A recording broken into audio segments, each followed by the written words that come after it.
My healing vision. In October of 1969, my 15th year, I had a devastating nervous breakdown. I was leaving my father's house. There was a flash of light in my head and fear screamed in me. I was sweating and became very weak. Returning to my father's place, I said, "Something's happened to me and I need help."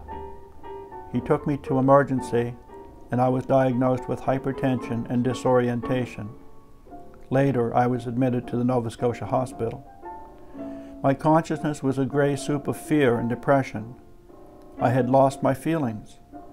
Diagnosed with schizoaffective disorder, I received medication and electric shock therapy. For the next 4 months, I followed doctor's orders.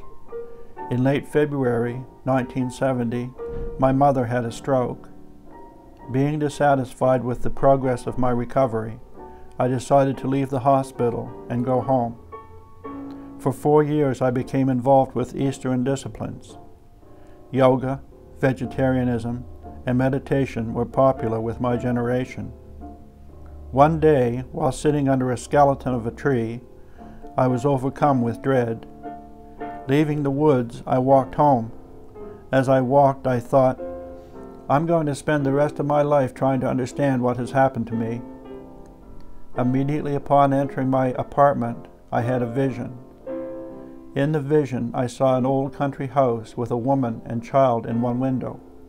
I recognized the woman as my mother, and I became the child. Mother was feeding me as we watched the birds outside. This was the idyllic moment when I was about to say, "I love you," for the first time. As the 2-year-old, I swallowed and never spoke those words. As the 21-year-old, I found myself weeping and pleading to an empty room, "Let me love. If nothing else, just let me love."